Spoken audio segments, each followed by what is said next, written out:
One thing that you may not know about me is that I'm a philosophy geek. When I went back to school as a grown-up to finish up my bachelor's degree, I took a lot of philosophy courses, and when I was done with my BA, I was trying to decide what to do for graduate school. And I was like, okay, do I do philosophy or do I do psychology? And I said, well, there's no such thing as a professional philosopher, right? I won't do that. Okay. I mean, you know, there's a lot of navel gazing there. Oh wait, right. I said my other choice was psychology. Okay, so I said, okay, I'm going to go the psychology side. And because you can't make a living as a professional philosopher, right? But you can make a great living as a therapist. Yeah, I know. It wasn't one of my smartest choices, but I'm still glad I did it. Okay. So one of the things about DBT that sings to me is the dialectical philosophy.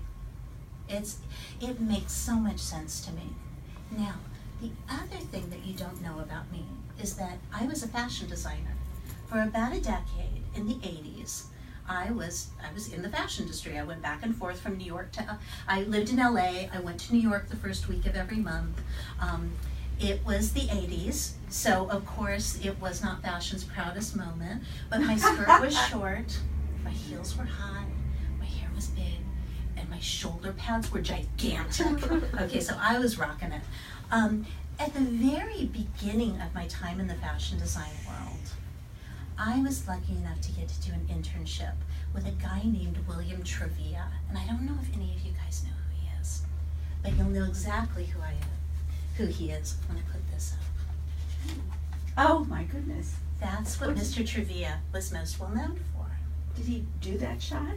Mr. Trevia designed that dress. Oh, he was Marilyn Monroe's favorite costume designer. Really?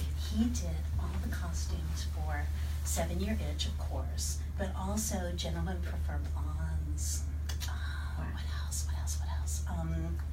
How to Marry a Millionaire. And I grew up watching these movies. I loved these movies. This is why I went into fashion design.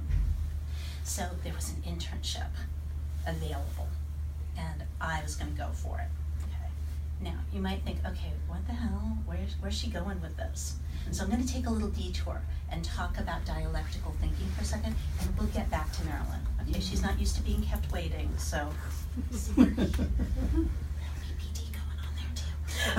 Okay, so we have in dialectical tension, dialectical synthesis, we have a statement of belief, right? We have a thesis, something that I believe is true. And then on the other side, we have something that is its polar opposite. It's antithesis. Okay? And what we're looking at is that this is true. Well, if this is true, how on earth can that be true? This is true, right? Okay. So we get polarized, and we go back and forth with the idea of, no, I'm right. No, you're wrong. I'm right. You're wrong, right? And why does that happen? It's because we have an amygdala, right? And our amygdala wants safety. Right? Our nervous system screams out at us to have the right answer because it'll keep us from getting eaten by the saber-toothed tiger, right? We are just built. Our brainstem is not evolved enough to be able to hold two opposing viewpoints in our mind at the same time. Okay, so we do have a prefrontal cortex, though, and if we can calm that nervous system that's screaming for a right answer, we can come to this awesome belief that opposing views can both be true.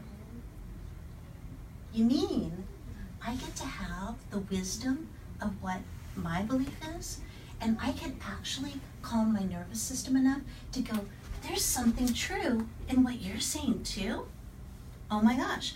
And not just get confused by it, but actually ask ourselves, what are we missing from the negative truth here and the negative truth here? What else is missing so that we can come up with a way better